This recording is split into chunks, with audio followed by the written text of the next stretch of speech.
Assalamualaikum warahmatullahi wabarakatuh. Perkenalkan, nama saya Esa Dinar Bulansari.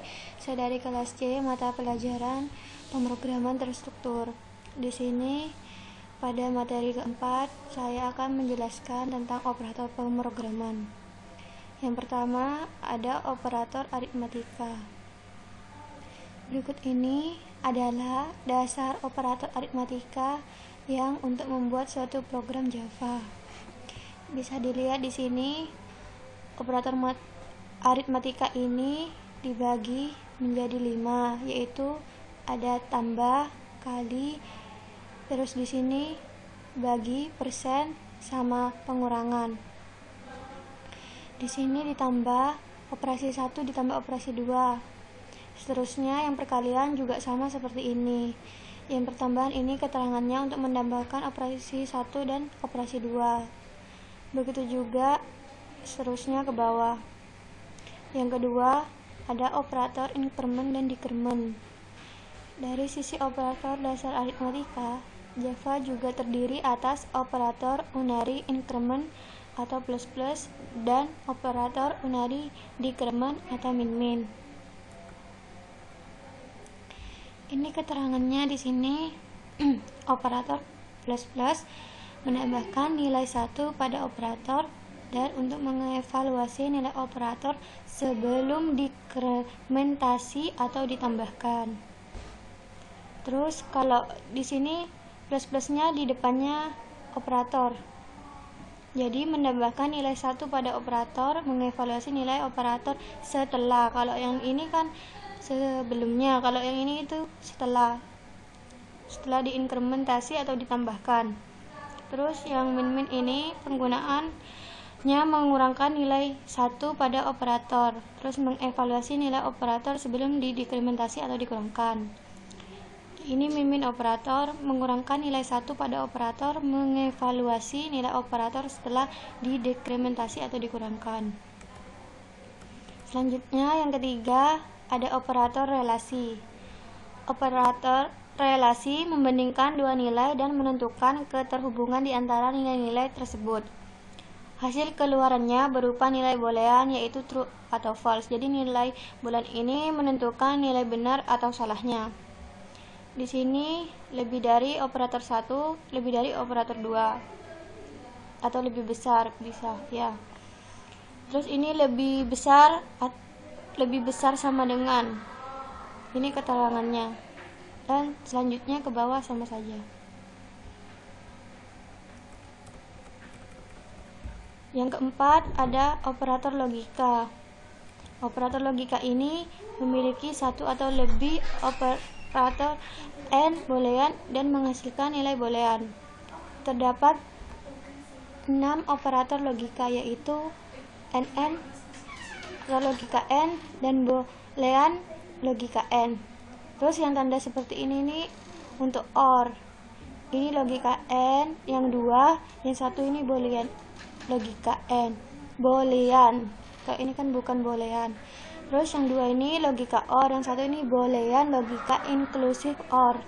Terus yang tanda kayak gini, ini pangkat. Boolean logika exclusive OR. Dan ini tanda serunya untuk not.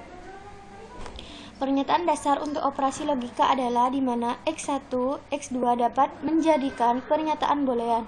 Variabel atau konstanta dan operator adalah salah satu dari operator n ini OR n, terus di sini boolean n, terus OR ini exclusive OR atau di sini yaitu eksklusif yang ini, terus yang ini inklusif. Terus tabel kebenaran yang akan ditunjukkan selanjutnya merupakan kesimpulan dari hasil dari setiap operasi untuk semua kombinasi yang mungkin dari X1 dan X2. Ini logika N sama boolean logika N. Ini tabel kebenarannya. Kalau ada X1 true dan X2 true, maka hasilnya true. Jika semuanya ini selain true ketemu dengan true, maka hasilnya itu akan false atau salah. Terus perbedaan dasar antara operator NN dan N adalah operator N dan boolean N adalah bahwa operator AND mensupport short circuit evaluation atau evaluasi perbagian, sementara operator boolean AND itu tidak. Ini logika OR, ini tabelnya logika OR, dan boolean logika inclusive OR. Ini tabelnya. Jika true dengan true bertemu true, terus yang lainnya ini jika true ketemu false pasti hasilnya akan true, begitu juga sebaliknya. Tapi jika false bertemu dengan false maka hasilnya juga false.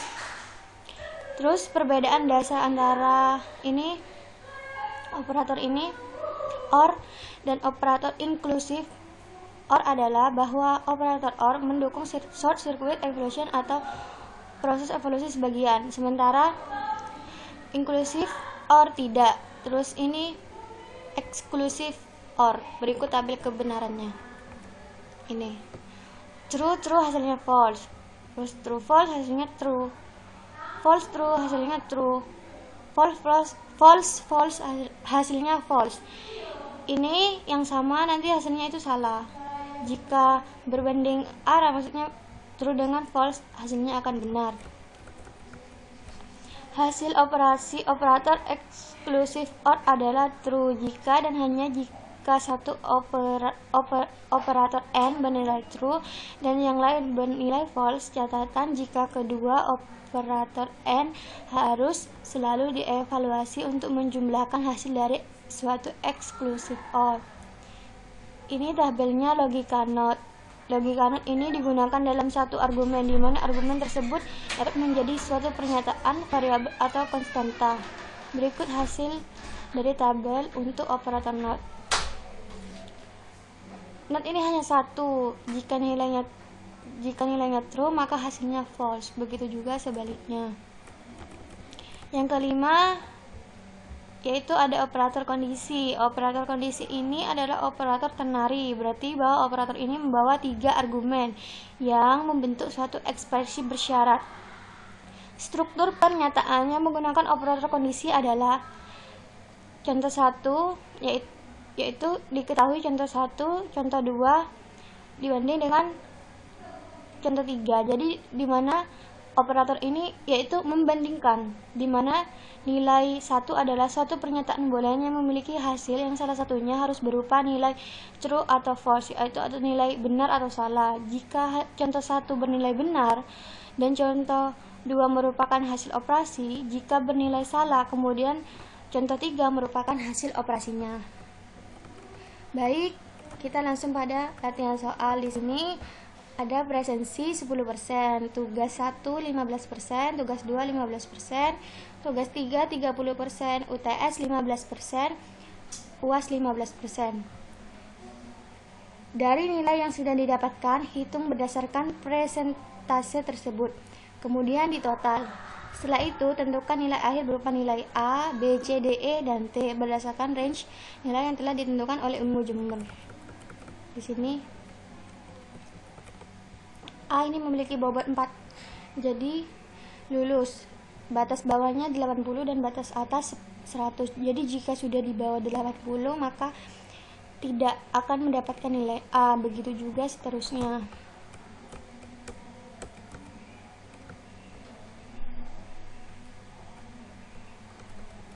Baik, langsung saja. Di sini saya sudah membuat, jadi kita langsung saja, tidak usah mempraktekkan, tapi kita langsung saja membahasnya. Pertama, kita buka dahulu NetBeans ide, lalu buat project nama, contohnya Esa di Norway. Lepas itu klik default page edge Java class, beri nama tugas 2. Lalu ketik kode di bawah ini pada Java class tugas 2.java. Jadi di sini public class tugas 2. Sebenarnya ini juga bisa menggunakan Node++, tapi juga bisa menggunakan NetBeans. Di sini langsung saja public class tugas 2, terus tulis seperti biasa public static void main string dan range-nya jangan lupa array-nya double presensi, double 10 dibagi 100. tugas 1 double 15 dibagi 100. Kenapa 100? Karena tadi kan persen di atas, presensi 10%, tugas 1 15%. Terus di sini double tugas 3 30 per 100, double UTS 15 per 100, double UAS 15 per 100. Kenapa double? Double ini kan menentukan itu angka apa? Desimal. Hasilnya nanti desimal. Terus hasil presensi ini sama dengan 100 di sini. Nanti ini untuk menentukan nilai A. Kan dicari nilai apa? Nilai sesuai dengan A, B, C, D atau seterusnya. Jadi ini kalau menentukan nilai A itu batas bawahnya 80, batas atasnya 100. Jadi terserah ini mau ditulis dengan angka berapa, pokoknya itu batas bawahnya 80 dan batas atasnya 100. Terus double nilai presensi sama dengan presensi dikali hasil presensi. Double nilai tugas 1 dikali hasil tugas 1. Double nilai tugas 2 sama dengan tugas 2 dikali hasil tugas 2. Double nilai tugas 3 sama dengan tugas 3 dikali hasil tugas 3.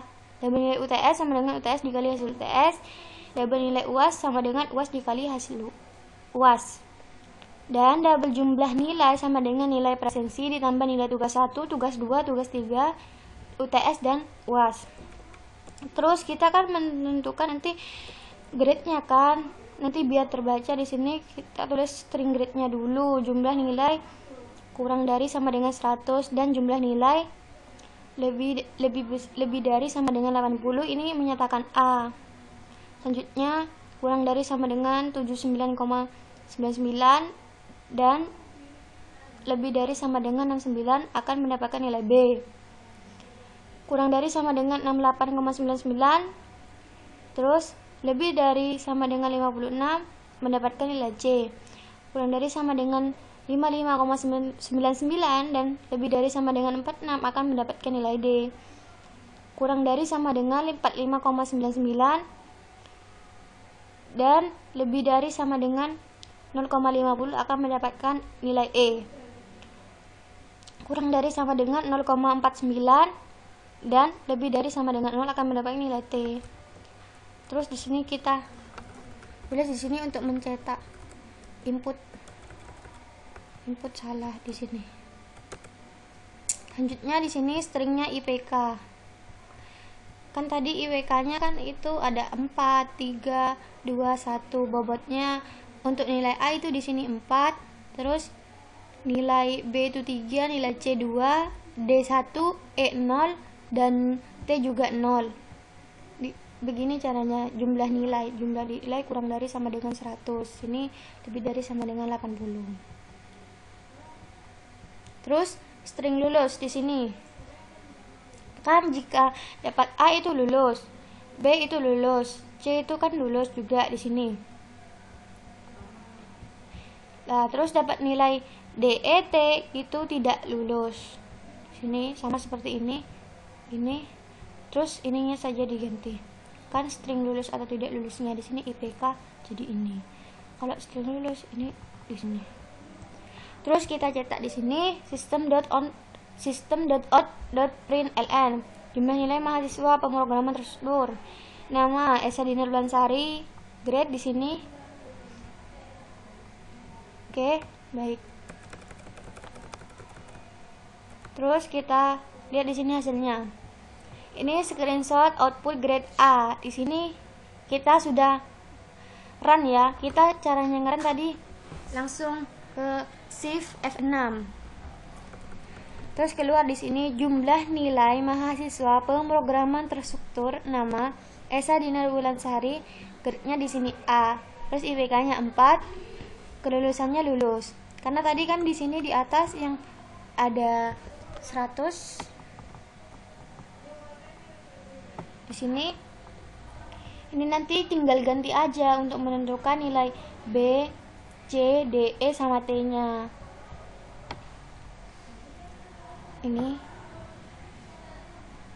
Ini screenshot output grade B, ini grade C. Terus ini grade D. Ini grade E. Ini yang T, yang tidak lulus.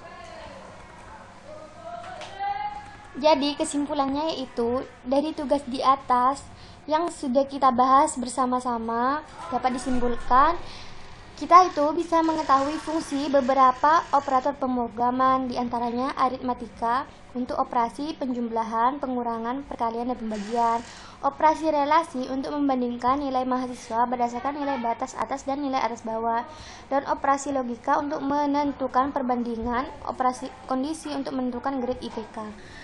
Oke, baiklah teman-teman, kita sudah belajar bersama-sama. Mungkin hanya itu yang dapat saya sampaikan. Terima kasih, semoga dapat bermanfaat. Wassalamualaikum warahmatullahi wabarakatuh.